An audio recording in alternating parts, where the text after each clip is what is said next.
Assalamualaikum warahmatullahi wabarakatuh. Kita jumpa lagi dalam video pembelajaran pengantar akuntansi 1 bersama saya Muhammad Ridwan, dan video kali ini kita akan sambung pembahasan terkait dengan jurnal penyesuaian. Pada video sebelumnya kita sudah membahas jurnal penyesuaian untuk akun-akun deferral yang pertama, yaitu beban dibayar di muka. Sebagaimana di video sebelumnya kita sudah bahas bahwa akun deferral itu ada dua, yaitu beban dan pendapatan. Beban yang dimaksud kalau dia deferral berarti beban dibayar di muka. Video kali ini kita akan bahas pendapatan. Pendapatan deferral yang dimaksud adalah pendapatan diterima di muka. Ya, bagaimana cara mencatatnya dan bagaimana jurnal penyesuaian dibutuhkan? Yuk kita let's go ya. Yuk kita let's go. Oke, ini dia. Pendapatan diterima di muka. Oke, langsung saja. Bentar. Oke. Apa itu pendapatan diterima di muka? Yaitu misalkan gini. Ada pelanggan kita yang udah membayar, andaikan kita nih usaha jasa. Ada pelanggan kita yang sudah membayar kita, padahal jasanya belum kita lakukan pada dia. Ya. Jadi ada pelanggan yang membayar sejumlah uang untuk membayar jasa, padahal jasanya sendiri belum kita lakukan kepada dia. Sehingga seolah-olah gini, dia itu nitip duit ke kita. Dan kita harus menebus uang tersebut dengan cara apa? Melakukan jasa. Misalkan usaha kita jasa. Gitu ya. Selama kita belum melakukan jasa tersebut, maka seolah-olah kita tuh jadi berhutang sama dia karena duitnya kita pegang. Nah, pada akhir periode, apabila terjadi yang seperti ini pada akhir periode, kita harus pastikan, harus perjelas berapa yang betul-betul jadi pendapatan diterima di muka dan berapa yang memang sudah betul-betul menjadi pendapatan. Perlu kalian ketahui bahwa pendapatan diterima di muka ini aslinya utang. Karena ketika pelanggan membayar kepada kita sejumlah uang, tapi kita belum melakukan jasa, seolah-olah kita jadi berhutang kan? Uangnya kita pegang, tapi kita belum melakukan jasa. Maka kita jadi berhutang sama dia. Gimana cara kita nebus utangnya, bayar utangnya? Ya lakukan jasa. Selama jasa tersebut belum kita lakukan, berarti kita terhutang. Makanya pendapatan diterima di muka itu merupakan akun utang. Ya, kewajiban, liabilitas, liability. Jadi sebagaimana kemarin sudah saya terangkan juga, kalau baca akun itu baca sampai habis. Jangan baca depannya udah langsung nyimpulkan, oh ini pendapatan. Dari mana tahu? Tuh pendapatan diterima di muka. Berarti pendapatan kan? Bukan, belum tentu. Walaupun diawali kata-kata pendapatan, tapi baca dulu sampai habis. Kalau di akhirnya ada diterima di muka, berarti ingat, itu bukan pendapatan. Apa dong? Utang. Karena apa? Suatu pendapatan, kalau kita terima duluan sebelum kita melakukan jasa, berarti kita terutang, kita megang duit orang. Ya, jadi ingat kalian, pendapatan diterima di muka itu adalah akun kelompok utang. Oke ya, sering juga diringkas menjadi utang pendapatan. Sewa diterima di muka. Misalkan kita nyewakan gedung nih, maka kita bisa nyatatnya sebagai sewa gedung diterima di muka. Bahkan lebih lengkap lagi gini, pendapatan sewa gedung diterima di muka. Sering disingkat pendapatannya dibuang, menjadi tinggal sewa diterima di muka. Dari mana kita tahu bahwa itu yang dimaksud pendapatan sewa diterima di muka? Cukup dari kata-kata diterima. Kalau kata-katanya diterima, kita udah paham bahwa itu adalah pendapatan. Jadi pendapatan sewa diterima di muka sering diringkas menjadi sewa diterima di muka. Mau lebih ringkas lagi, utang pendapatan sewa. Boleh juga, utang pendapatan sewa. Lakukan hal yang sama untuk pendapatan diterima di muka yang lain, seperti pendapatan bunga diterima di muka. Diringkas bunga diterima di muka. Diringkas lagi utang pendapatan bunga. Komisi diterima di muka ini pendapatan komisi diterima di muka. Ringkasin, komisi diterima di muka. Ringkasin lagi, utang pendapatan komisi. Gitu. Contohnya ya. Itu contoh. Nah, sebagaimana beban dibayar di muka kemarin bisa dicatat dengan dua metode, pendapatan ini juga gitu. Pendapatan ini bisa dicatat dengan dua metode. Bisa dia catat, pertama kalinya dia catat sebagai utang, yaitu pendapatan diterima di muka, atau utang pendapatan apa gitu ya. Atau dia catat sebagai betul-betul pendapatan. Dari awal dia udah catat pendapatan, padahal kan belum melakukan jasa, tapi dia catat sebagai pendapatan. Boleh, karena itu salah satu metode pencatatan dalam akuntansi ini boleh. Yang penting sekarang, kalau dicatat seperti ini, kalau ada akun yang pendapatan diterima di muka kayak gini nih, baik dia nyatatnya sebagai utang atau pendapatan di awal, ingat, di akhir periode jangan lupa dia bakalan kita sesuaikan. Oke ya. Nah, supaya lebih jelas kita contohkan saja.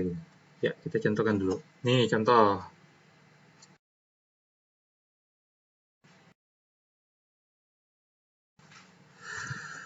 Oke, buku besarnya udah siap saya siapkan. Buku besar sederhana saja. Kita contohkan nih.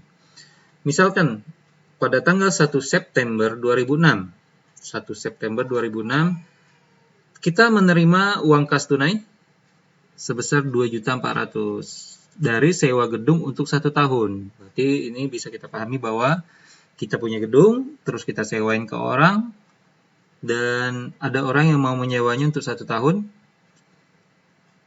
mulai dari 1 September, alias 1 September 2006 berarti sampai 1 September 2007. Dan dia udah bayar tunai 2.400.000. Berarti kita pahami 2.400.000 ini untuk 1 tahun.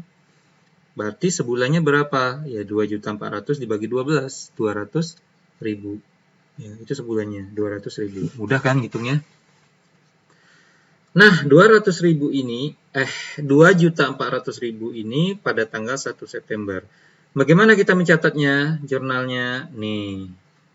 Ada dua cara. Bisa kita catatnya sebagai utang, bisa kita catat sebagai pendapatan. Kita bahas yang catat sebagai utang dulu ya. Sebagai utang, kita catat. Pertama, pasti kas di debit bertambah. Kenapa? Kita nerima uang. Berarti kas bertambah di debit 2.400.000. Selanjutnya apa? Utang pendapatan sewa 2.400.000. Karena apa? Kita menerima kas 2.400.000 padahal si penyewa belum make gedung kita itu. Ya, si penyewa belum make gedung kita. Belum make, ya, dia belum make, tapi dia udah bayar uang ke kita. Jadi uang yang kita pegang tuh apa namanya? Utang. Ya. Utangnya utang apa? Karena dia berasal dari sewa, pendapatan sewa, maka kita buat utang pendapatan sewa. Boleh juga kita bikin pendapatan sewa diterima di muka. Boleh juga. Di sini dia contohkan utang pendapatan sewa. Yang penting kalian kalau pakai utang pendapatan sewa, maka rekeningnya ya utang pendapatan sewa seterusnya. Kalau kalian dari awal pakainya pendapatan sewa diterima di muka, maka kalian harus pakai selamanya pendapatan sewa diterima di muka. Jangan gonta-ganti ya. Ya, karena akunnya ini punya nomornya masing-masing. Langsung kita posting, misalkan ini jurnal transaksi harian nih. Kas 2.400.000. Andaikan kasnya 0, misalnya anggaplah 0. Padahal sebenarnya pasti kas itu ada uangnya. 2.400.000. Utang pendapatan sewa bertambah di kredit, muncul utang baru, ya, yaitu utang pendapatan sewa. Nah, utang kan bertambah di kredit, jangan lupa ya. Nah, pada tanggal 1 September seperti ini. Nah, pada tanggal 31 Desember gimana? Pada tanggal 31 Desembernya, utang pendapatan sewanya ternyata di buku besar masih mencantumkan 2.400.000. Padahal ini sudah tidak relevan lagi. Kenapa? Karena 2.400.000 ini benar kalau tanggal 1 September kemarin. Karena memang belum dipakai. Jadi semuanya total masih utang bagi kita. Tapi setelah 31 Desember, tidak lagi. Bukan 2.400.000 ini lagi semuanya utang semua. Karena sebagiannya kan udah kepake. Ya, sebagiannya udah kepake. Nah, yang sudah kepake kan bukan utang kita lagi, tapi betul-betul sudah jadi pendapatan kita, pendapatan sewa.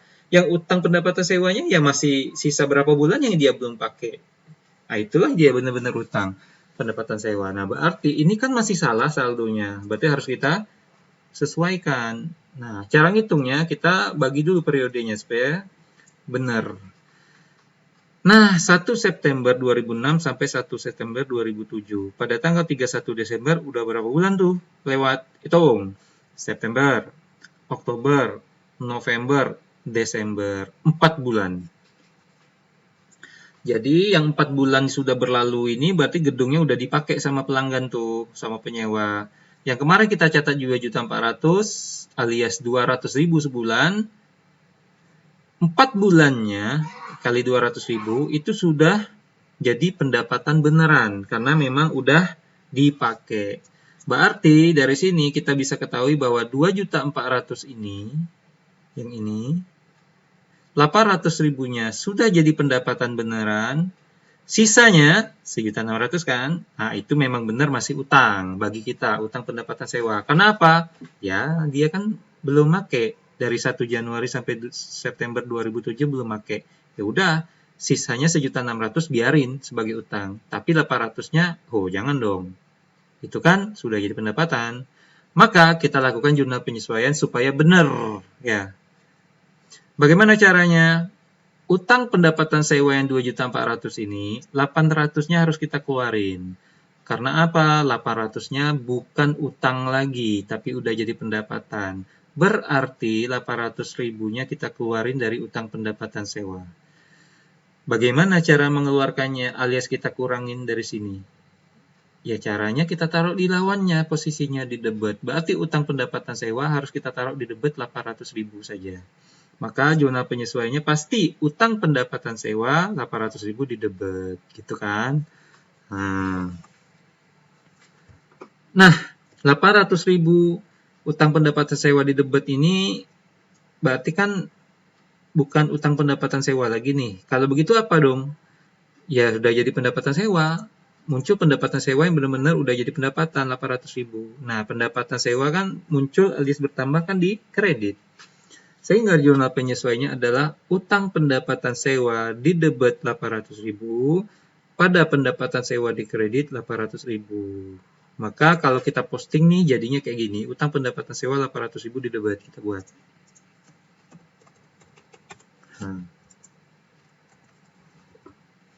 Pendapatan sewa di kredit 800.000. Maka saldo akhirnya gini. Nih, 2.400.000 kurangi 800. Baru benar. Nah, sehingga dengan jurnal penyesuaian ini, utang pendapatan sewa yang sebenarnya pada tanggal 31 Desember sudah bukan 2.400.000 lagi, tapi tinggal 1.600.000 alias untuk 8 bulan. Ya, 8 kali 2 kan 16. Karena kenapa? Ya karena memang belum dipakai sih sama si penyewa. Jadi biarin aja lah, masih dianggap utang pendapatan sewa. Pendapatan sewa yang tadi 0 muncul 800.000. Berarti yang 800.000-nya udah jadi pendapatan kita dong gitu ya. Karena udah dipakai. Jangan kita anggap utang terus gitu. Oke ya. Saya rasa paham lah. Nah, sekarang bagaimana kalau misalkan dicatat sebagai pendapatan dari awal? Ini kan kalau dicatatnya sebagai utang. Bagaimana kalau dicatatnya sebagai pendapatan? Udah, sama aja ya. Kita langsung contohkan dengan buku besar juga. Nih, set. Nah. Udah disiapin nih. Misal, kita catat sebagai pendapatan. Ketika kita terima 2.400.000 1 September, catat kas masuk. Ya, taruh di debit 2.400.000. Pendapatan sewa 2.400.000 di kredit bertambah. Jadi 2.400.000 kita anggap langsung pendapatan. Padahal belum dipakai kan. Tapi tidak apa-apa, kita catat seperti itu kan boleh dalam akuntansi. Catat aja sebagai pendapatan sewa. Udah, kita posting ya. Kas 2.400.000 di debit. 2.400.000 di debit. Pendapatan sewa 2.400.000 di kredit. Oke ya gitu ya, sehingga saldonya pendapatan sewa di debit di kredit 2.400.000, utang pendapatan sewa mah kosong. Nah, Itu pada tanggal 1 September. Nah, berjalanlah bulan demi bulan, sampailah 31 Desember, kita bikin laporan keuangan, maka bikin dulu jurnal penyesuaian. Pada tanggal 31 Desember, pendapatan sewa masih segini, 2.400.000. Ya, apakah ini saldo yang benar? Salah ini. Kenapa? Pendapatan sewa yang betul-betul memang sudah jadi pendapatan sewa kita kan tadi 4 bulan. September sampai Desember. Karena itu yang sudah dipakai sama penyewa. 1 Januarinya mah belum, sampai 1 September belum dilewati, belum dipakai sama dia. Karena ini kan masa depan. Berarti yang betul cuma 4 bulan yang sebagai pendapatan. 4 bulan itu berapa? Ya kalilah 200.000. Berarti 800.000. Lah, di sini masih 2.400.000. Berarti salah. Kita harus buat bagaimana caranya supaya pendapatan sewa ini menunjukkan saldo yang benar, yaitu 800.000. Berarti kita kurangin. Pendapatan sewa yang 2.400.000 nih, kurangin 1.600.000-nya supaya jadi 800.000. Bagaimana cara mengurangi pendapatan sewa? Ya kita taruh di debit. Karena kan pendapatan berkurang kan di debit. Maka kita taruh 2.400.000 ini sebagiannya yaitu 1.600.000 kita taruh di debit. Bagaimana caranya? Kita taruh di jurnal. Makanya jurnal penyesuaian inilah fungsinya itu. Ya, sehingga jurnal penyesuaiannya di debit adalah pendapatan sewa 1.600.000. Kalau 1.600.000 ini kita kurangin dari pendapatan sewa, berarti dia bukan pendapatan. Iya, memang bukan pendapatan. Lah, kalau bukan apa dong? Berarti kalau bukan, dia kan masih belum dipakai. Kalau belum dipakai, padahal uangnya sudah kita terima, itu namanya utang. Yang kita terima di muka. Berarti 1.600.000-nya adalah utang pendapatan sewa. Utang pendapatan sewa bertambah, kan dikredit. Sehingga jurnal penyesuaian lengkapnya adalah pendapatan sewa di debit 1.600.000 dan di kreditnya utang pendapatan sewa muncul 1.600.000 gitu. Langsung kita posting. Pendapatan sewa 1.600.000 nih. Di debit 1.600.000 posting. Utang pendapatan sewa 1.600.000 di kredit. Oke.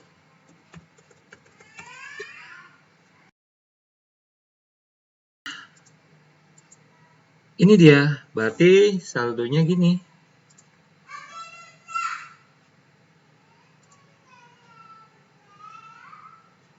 Ya.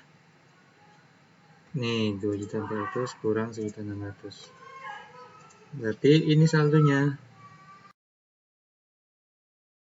Maka dengan dua metode ini, yang manapun yang dipakai, dua-duanya boleh. Ya, boleh dicatat sebagai utang di awal, boleh dicatat sebagai pendapatan. Yang penting penyesuaiannya, jurnal penyesuaiannya harus kalian buat sesuai dengan pencatatannya di awal. Itu ya. Nah, berarti dengan dua metode ini coba kita lihat hasil akhirnya. Pasti sama. Ya, harus sama memang.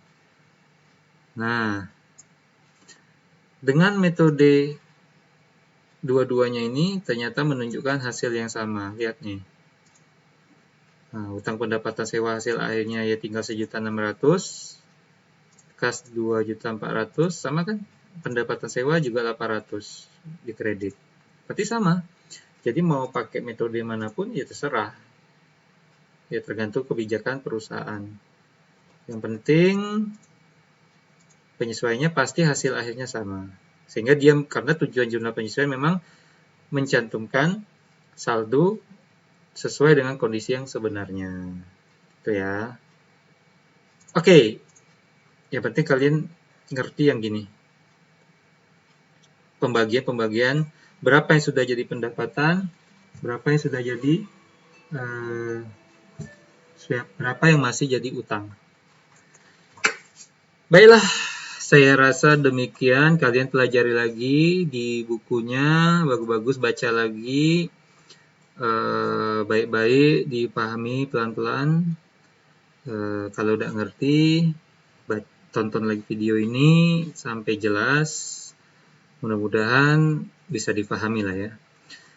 Nah, penyesuaian berikutnya terkait dengan pos-pos accrued atau accrual, ya. Insya Allah akan kita bahas pada video selanjutnya. Oke lah, sampai di sini dulu. Kita tutup dulu. Subhanakallahumma bihamdika. Asyhadu an la ilaha illa anta astaghfiruka wa atubu ilaik. Assalamualaikum warahmatullahi wabarakatuh.